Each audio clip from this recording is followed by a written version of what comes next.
Hi, and welcome to another episode of Hot Takes with me, the Silver Fox. Now, we have had a couple of videos recently sort of speculating on what Fergus Ewing may or may not do. And that speculation has seemed to be drawn to a conclusion. He's given an interview, he's stated what's happening, and he's basically vowing to not only fight on, but to bring the fight to the party in order to change the party. He's saying that it's gone too far, it's gone to the extreme, they're being manipulated by the Greens, and that he will not be resigning, he will not be leaving the party, and in his words, he will not be hounded out by, effectively the extremists in the party. We'll take a look at this and we'll say, well done, I suppose, for showing the bravery to try and fight on. But I suspect it may well be a mistake. I think it's far too late to change the party. I think the extremists have got complete control, and you might well be on a hiding to nothing there, Fergus. But anyway, we'll take a look, see what he's saying, and see if there is any future for him within the SNP. Here goes. So, Fergus Ewing warns Humza Yousaf, I won't be hounded out after his SNP suspension. The Rebel Nat MSP urged the First Minister to change direction and warned he was currently captaining the party towards a political iceberg with that grubby Green deal.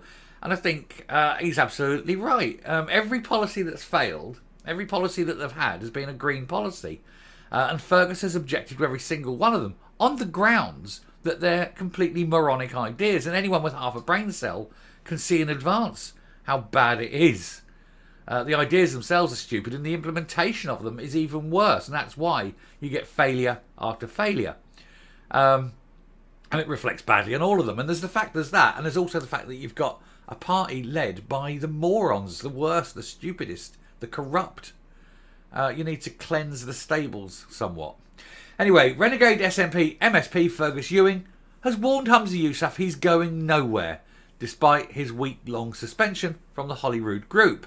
Mr Ewing was handed the punishment by his peers this week, it was on Wednesday, after he voted with opposition parties in a bid to bring down the hapless Circularity Minister and moron, Lorna Slater. You couldn't have got her out quicker. I mean, she is so bad. They had to get rid of her. And I think there's people who voted with the party in order to keep her there that actually now kind of regret that they've done that. He initially refused to rule out defecting to Alex Salmond's Alba party, but it appears his mind is made up and he will stick with the SNP as he urges Mr Yousaf to change direction. Well, they've got to do something because at the moment they're going off a cliff edge. Everything they've got is a failure. The people they've got are failures. Nobody trusts them. Meanwhile, the whole of Scotland is falling apart with every single policy decision they make. We've done one just now, day one of a new law. It's a failure. They're bringing in everything they've brought in so far has failed, and everything they're lining up to bring in is going to fail. It's just serial fail after fail after fail. If they don't change direction, what are they going to do? Mr Ewing, 66, is the son of legendary Nat figure the late Winnie Ewing, and he reckons she would be horrified at what is happening and would be egging me on. The Inverness and Nairn MSP and former minister has been hugely critical of SNP policies, as well as the party's partnership with the Scottish Greens. Well, if they hadn't gone into partnership with the Greens and run as a minority government, chances are they wouldn't have had as many fails because they wouldn't have been pushing all these madcap ideas, bonkers ideas that were always going to fail. He split from his bosses on gender reform, marine protected areas, the DRS, scrapping gas boilers and the dualling of the A9. 5 things, and all 5 are Green policies, not SNP policies. He has no plans to retire and he looks set to continue to be a thorn in Humza Yousaf's side. Good on him. Speaking to the Sunday Mail, he said, I've served the SNP and the cause of independence for half a century, and I'm not going to be hounded out of the party I love. I've consulted with my lawyer and we have a good argument. He said, I was voting with my conscience for my constituents. We're going through a period at the moment where we've chosen the wrong path. We've associated ourselves with extremists. You filled your party with extremists as well, remember. He says, for most of the last 50 years, we're a party that put Scotland first, and that was our DNA. But since we've been associated with the Green Party, instead of putting people first, we seem to be inflicting pain on them for no gain. And that's what it is. There's nothing beneficial that's come out of any policy that the Greens have pushed. 48 Nat MSPs voted for Mr Ewing's suspension, while 13, including him, either voted against it or abstained, including Kate Forbes, who Mr Ewing backed as leader. Mr Yousaf ran away and hid and did not vote, citing an emergency ill health. Despite his reservations about the party direction, Mr Ewing denied he wanted Mr Yousaf to resign. Yeah, well, he's got to say that, hasn't he? But he knows. He's called for his resignation before. He said yesterday, didn't he, it was having Yousaf as party leader was the biggest mistake the party made. So, hey. He says, I'm not calling for him to resign, and I don't think he should resign. Well, that's not what you said yesterday. He said it's fairly early days, his heart is in the right place, he's young, he's energetic and charming, and any leader can change course. It's not compulsory, if you're the captain of a ship, to aim deliberately to hit the iceberg. Well, this particular ship is going to hit the iceberg, and it is going to sink without trace. And hopefully, the sooner the better. He says, you can change course, and sooner you do, the better it is for everyone. No, hit the iceberg. Please, God, hit the iceberg. He says, I've turned down many TV interviews in the last few days, and I don't want to badmouth my party in the run-up to the by-election in Rutherglen this week. Does that mean you're prepared to wait until after the election and then badmouth them? Because come Friday morning, you'll have a new Labour MP, because there's no way the SNP can win Rutherglen. He said, or claimed, he had no personal issue with Miss Slater, but added, I feel very sorry for her in a way, because she is, and this isn't an insult, a complete novice. She's a complete moron, I'll grant you that.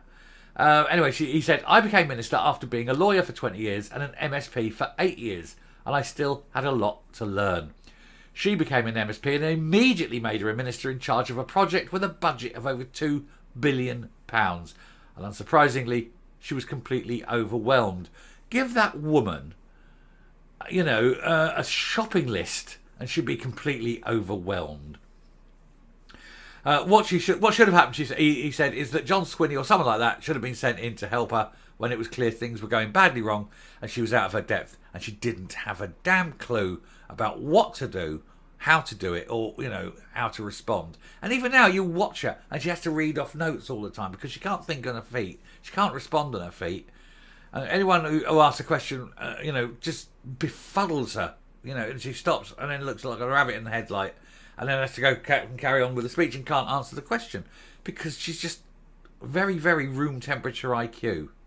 Not bright in the least. Anyway, I should stop there. I should come up and round off this video. I don't know if his decision to stay is the right one or not. I believe he thinks it is. He's certainly spot on in terms of policies and he's definitely spot on in terms of the Greens. I think he's being exceedingly kind to Lorna Slater. She's a complete moron. And he did say that, he said that having Hamza Yousaf elected leader was the biggest mistake the party's made.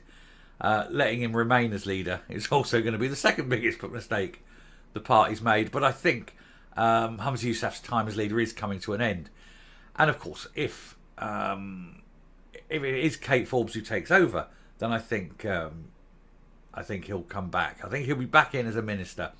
I think Kate obviously likes Fergus, and I think that she respects him and his knowledge. As well, he's just a nice, charming man as well, very intelligent man. And that's what they need. They need to lose the loons and the extremists and bring in people with a bit of compassion and a bit of brains. And between, him and, say, Lisa Cameron as well, you could have the best of both worlds. Now, of course, they're both separatists. They're both SNP. But if you're going to have another 2 years of SNP, at least have people with brains, intelligence and compassion running the country. Anyway, thank you very much for watching. I hope this has earned a subscription because we're very close to our target now. And it'd be nice to just click over. And until next time, stay safe, stay well. And let's hope that come the conference, somebody stands up and challenges Hamza Yousaf for a leader. Bye.